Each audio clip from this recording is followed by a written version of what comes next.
आज मैले कृषि र भूमिको सम्बन्धमा नेपाल सरकारको ध्यान आकर्षण गराउनको निम्ति मैले पाएको यो 15 मिनेट खर्च गर्ने विचार गरेको छु। कृषि र भूमि मानव जातिको उत्पत्ति, जन्म, विकास, मृत्युसित सम्बन्धित छ। यसको सदुपयोग गर्नुपर्दछ र यसलाई दुरुपयोग गरियो भने मानव जातिले सबभन्दा ठुलो नोक्सानी बेहोर्न पर्छ। त्यसो भएर मैले यस सम्बन्धमा पूर्ववर्ती सरकारहरूलाई पनि नीति कार्यक्रम बनाउँदाखेरि मैले सहयोग गरेको थिएँ। सौभाग्यले हो कि दुर्भाग्यले नेकपा एमाले र नेकपा माओवादी केन्द्रको संयुक्त घोषणापत्र, चुनावी घोषणापत्र बनाउँदाखेरि म संयोजक थिएँ। मैले त्यसलाई 3 महिना लगाएर मेरो संयोजकत्वमा त्यो तयार भएको थियो। त्यसमा सबभन्दा पहिलो प्राथमिकतामा कृषि र भूमिको सम्बन्धमा उल्लेख गरिएको छ। हामी कस्तो कृषि उत्पादन प्रणालीमा जान्छौँ, भूमिलाई कसरी व्यवस्थापन गर्छौँ, त्यसको निम्ति हामीले महानापी लागू गरेर हाम्रो कृषि भूमिको, हाम्रो देशको सम्पूर्ण मानव जातिलाई, नेपालीहरूलाई आवश्यक पर्ने हाम्रो भूमि कहाँ कति छ, सदुपयोग भएको छ अथवा दुरुपयोग भएको छ, त्यसको निम्ति महानापीबाट मात्रै त्यसको थाहा हुन्छ। त्यसपछि बल्ल हामीले भूमिको हदबन्दी कसरी गर्ने, त्यसरी यदि हामीलाई भूमि प्राप्त भएको छ भने त्यो भूमिलाई अरू किसिमले कसरी प्रयोग गर्ने भन्ने व्यवस्था गर्न सकिन्छ। त्यसो भएर महानापी पछि भूमिको उपयोग कसरी गर्ने भनेर भन्ने सम्बन्धमा हामीले पहिलेदेखि नै त्यस्तो कानुन बनाउने कोसिस गरेका थियौँ। त्यो बनेको पनि छ। त्यसपछि त्यो लागू हुन्छ। र हामीले के देख्यौँ भने नेपालको कृषि भूमि सीमित छ। अरू पनि भूमि सीमित हुन्छ, तर जनसङ्ख्या त बढिरहेको छ। जनतालाई भूमिमा आधारित गराउने हो र भूमि नै बाँडचुँड गरेर टुक्राउँदै जानियो भने के होला भन्दा एक दिन यस्तो स्थिति आउनेछ कि हाम्रो भूमि सम्पूर्ण रूपले समाप्त हुनेछ र त्यसलाई उपयोग गरेर मानिस बाँच्ने अवस्था भन्दा पनि भूमि टुक्रिएर कसको स्वामित्वमा कति छ भनेर भन्ने विषयमै हामी अल्झनेछौँ। त्यसो भएर अब हामीले भूमिलाई टुक्रिएर बाँड्ने अवस्थामा जान हुन्न। त्यसो भएर हामीले भूमि सुधार लागू गरौँ र अव्यवस्थित जति पनि हाम्रा बस्तीहरू छन्, अव्यवस्थित रूपमा अतिक्रमण गरेर लामो समयदेखि बसेका किसानहरू छन्, सुकुम्बासी छन्, भूमिहीन छन्, यिनीहरूको समस्या कसरी समाधान गर्ने भनेर भन्ने सम्बन्धमा हामीले विकल्पमा जानुपर्छ। त्यस भएर हामीले त्यो समस्या समाधान गर्ने सम्बन्धमा सामाजिक न्यायको सिद्धान्तलाई अवलम्बन गरेर पहिला भूमि सुधार लागू गरौँ, त्यसबाट जमिन हामीले कति प्राप्त गर्छौँ, त्यसपछि भूमिहीन सुकुम्बासीहरूलाई पनि जमिन बाँड्न सकिन्छ। तर भूमिहीन सुकुम्बासीको समस्या के हो? के जमिन पाउने नै हो? जमिनले मात्रै समस्या समाधान गर्छ?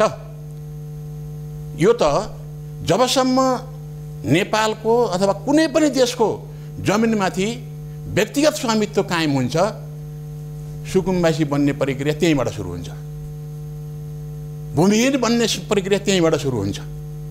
हाम्रो देशमा अहिले कृषि भूमि जम्मा 26 लाख हेक्टर छ। तर त्यो कृषि भूमिको टुक्रा कति भएको छ भन्दाखेरि पोहोर साल 4 करोड टुक्रा चाहिँ भइसकेका छ। त्यो 4 करोड टुक्रामा तपाईले कसरी चाहिँ कृषि उत्पादन गर्नुहुन्छ र देशलाई आत्मनिर्भर बनाउनुहुन्छ। जबसम्म तपाईले अत्याधुनिक प्रविधि प्रयोग गरेर त्यसलाई उत्पादनमा लैजानुहुन्न, भूमिलाई त्यसरी प्रयोग गर्न सक्नुहुन्न, तबसम्म उत्पादनमा हामी आत्मनिर्भर पनि हुन सक्दैनौँ, बाहिर पठाउने त कुरै छैन। त्यसो भएर हामीले त्यो त्यसरी उत्पादन गर्ने हो भने, अत्याधुनिक मेसिन प्रयोग गरेर उत्पादन गर्ने हो भने त्यो 4 टुक्रा जमिनलाई हामीले मिसाउनु पर्दछ, चक्लाबन्दी गर्नुपर्दछ। त्यो सम्भव छ? छैन। त्यसो हो भने यो जमिन राज्यले किन्नु पर्दछ। पहिले जमिनदारीको आधारमा कृषि भूमि गएको हुनाले जफ्त गर्ने नीति थियो, तर अब नेपालको भूमि कृषि भूमि छ, त्यो एक टुक्रा पनि जमिनदारी जमिन छैन। त्यो सबै अनेक हिसाबले कमाएर, रगत पसिना बगाएर कमाएको पैसाबाट लिएको जमिन छ। त्यो जमिनलाई चलन चल्तीको भाउमा सरकारले खरिद गर्ने र अनि त्यसलाई लिजमा दिने र त्यो कहाँनिर कसरी उपयोग गर्ने हो भन्ने ठाउँमा हामी नजाँदासम्म हामीले जमिनको सदुपयोग पनि गर्न सक्दैनौँ र हामीले भूमिहीन र सुकुम्बासी जन्माउने प्रक्रिया पनि हामी बन्द गर्न सक्दैनौँ। किन बन्द गर्न सक्दैनौँ भने मलाई थाहा छ 48 सालमा म निर्वाचित हुँदा, त्योभन्दा पहिले निर्वाचित हुँदा वन सुदृढीकरण आयोग थियो। शैलजा आचार्य वनमन्त्री हुनुहुन्थ्यो र उहाँकै नेतृत्वमा वन सुदृढीकरण आयोग बनेको थियो। त्यो पञ्चायत कालदेखि निरन्तर जारी भएको थियो। त्यो वन सुदृढीकरण व्यापक रूपमा वन अतिक्रमण भएपछि त्यो वनलाई सुरक्षित गर्ने, अतिक्रमण भएको जमिनलाई कसरी सुकुम्बासी भूमिहीनहरूलाई वितरण गर्ने भनेरै राम्रो मनले त्यो सिर्जना गरिएको थियो आयोग। पछि नेकपा एमालेको हाम्रो सरकार बन्यो र पार्टीले भूमि सुधार लागू गर्ने फैसला गर्यो, तर सरकारले भूमि सुधार लागू हुन सक्दैन भनेर भन्यो र त्यसो भए त्यही वन सुदृढीकरण आयोगलाई भूमिहीन सुकुम्बासी समस्या समाधान आयोग बनाऊँ भनेर भन्ने फैसला गर्यो। त्यसै अनुसार सुरु भयो र त्यो 9 महिनाको सरकारले काम गर्न पाएको भूमिहीन सुकुम्बासी समस्या समाधान आयोगले काम गर्न पाएको अवधि 6 महिना 7 महिना भन्दा थिएन, तर पनि सकेसम्म उसले चाहिँ काम गर्यो। त्यहाँदेखि यतातिर अब अहिले चाहिँ फेरि सरकारले त्यो भूमिहीन सुकुम्बासी समस्या समाधान आयोग बनाउने घोषणा गरेको छ। यो भयो भने 10 वटा कि 11 वटा आयोग बन्छन्। हामीले जस बेला यो वन सुदृढीकरण आयोग बनाएका थियौँ त्यस बेला हामीले अनुमान गरेका थियौँ 20 लाख परिवार नेपालमा घरबार विहीन छन्। सुकुम्बासी, मुक्त कमैया, कमलरी, हलिया सबै गर्दाखेरि त्यो हामीले अनुमान गरेका थियौँ।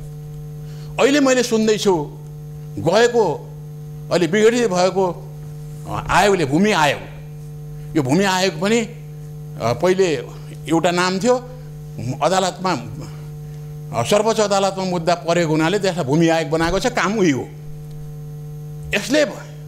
यसको चाहिँ अनुसन्धानमा 16 लाख भूमिहीन सुकुम्बासीहरूले आवेदन दिएका छन् र आयोगले प्रति परिवार 5 कट्ठा दिने विचार गरेको छ। पहाडमा रोपनीमा त्यही बराबर, तराईमा 5 कट्ठा दिने भनेर भनेको पनि मैले सुने। मैले यसो हिसाब गरेँ, 5 कट्ठा दिँदाखेरि कति चाहिँ हुँदो रहेछ भने 4 लाख हेक्टर हुँदो रहेछ। यो 4 लाख हेक्टर जमिन कहाँबाट प्राप्त हुन्छ वितरण गर्नको निम्ति? के त्यो सम्भव छ? हुन सक्छ? हाम्रो जङ्गल फडानी गर्ने भन्दा, जङ्गल अतिक्रमण गर्ने भन्दा अर्को उपाय छैन। मैले नेपालको संविधानलाई हेरेँ, यो समस्या समाधान गर्नको निम्ति त्यसले के भनेको छ? आम रूपमा भूमि सुधार लागू गर, सामाजिक न्याय स्थापित गर्नको निम्ति भूमिहीन सुकुम्बासी र दलित विभिन्न जातिहरू जो पछाडि परेका छन् उनीहरूलाई आवासको सुनिश्चितता गर र रोजगारी देऊ। रोजगारी दिन सकिन्न भने केही जमिन देऊ। जमिन छैन भने रोजगारी देऊ, रोजगारीको ग्यारेन्टी गर। प्रत्येक परिवारमा 2टा रोजगारी दिन सक्ने हो भने उसलाई छिट्टै माथिल्लो अवस्थामा उतार्न सकिन्छ। तर हामीले संविधानको त्यो भावना अनुरूप चल्न सकेनौँ। हामीले के गर्यौँ भने जसरी पनि जमिनै चाहिँ वितरण गर्नुपर्ने यो कुरा चाहिँ हामीले गरेका छौँ। र त्यो जमिन हामीसँग छँदा पनि छैन त्यति जमिन। त्यो 20 लाख घरबारविहीन भएकालाई हाम्रो पालामा त्यस बेलाको 51 सालको सरकारले बनाएको त्यो आयोगले 2 लाख कि कति भूमिहीनहरूलाई जमिन बाँड्यो। त्यसपछि नेपाली काङ्ग्रेसको सरकार बन्यो। त्यो नेपाली काङ्ग्रेस सरकारले फेरि आफ्नो चाहिँ आयोग बनायो। त्यो आयोगले पहिलेका कति जमिन खोस्यो, कतिलाई लाल पूर्जा नै दिएन र त्यसले पनि समस्या समाधान गर्न सकेन। आज 51 सालदेखि आजसम्म तपाईले हिसाब गर्नुहोस्, यत्रो वर्ष, यत्रो झन्डै चाहिँ 28 वर्षको अवधिमा हामीले समस्या समाधान गर्छौँ भनेर बनेका आयोगहरूले किन समस्या समाधान गर्न सकेन? किनकि यो बाटो अवैज्ञानिक छ, यसमा जान हुँदैन। जानी फेरि पनि हामी कोसिस गर्दैछौँ र भूमि आयोग विघटन भएकोमा आन्दोलन गर्दैछौँ। अर्को भूमि आयोग बनाउनको निम्ति तयारी गर्दैछौँ। त्यो भूमि आयोगले कति काम गर्यो? 51 सालमा बनेको त्यो आयोगले कति समस्या समाधान गर्यो? किन फेरि पनि त्यति नै मानिसहरू त्यहाँ भूमिहीन भएका छन्, सुकुम्बासी भएका छन्? किन त्यो कहाँबाट जन्मिरहेका छन्? यसको कारणमा जान पर्दैन र? कारणमा जाने हो भने मैले एउटै कारण देखेको छु, जमिनमाथिको व्यक्तिगत स्वामित्व। जमिनमाथि व्यक्तिगत स्वामित्व कायम जहिलेसम्म हुन्छ त्यस बेलासम्म एक थरी मानिसहरू त्यसलाई उपयोग गरेर धनी हुने, अर्का थरी मानिसहरू सुकुम्बासी हुँदै हुँदै जाने। हाम्रो चाहिँ एउटा उदाहरण हो, 26 लाख हेक्टर जमिन आज 4 करोडमा टुक्रा चाहिँ भएको छ।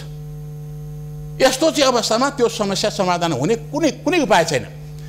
यदि सरकारले यो सबै जमिन चलनचल्तीको मूल्यमा क्षतिपूर्ति दिएर किनेर, अब क्षतिपूर्ति नबन्यो, किनेर सरकारले आफ्नो बनाओस्। अहिले पनि सरकारकै अधिकार छ, किनभने सरकारले अधिग्रहण गर्न सक्छ। अधिकार नभए त अधिग्रहण गर्न सक्दैन थियो। तर पनि सम्पत्तिको रूपमा रहेको हुनाले मौलिक अधिकारमा उसको सम्पत्तिको अधिग्रहण गर्न सबै सम्पत्ति लिन सक्दैन सरकारले, विकल्प दिनुपर्छ। तर किन्न त सक्छ नि।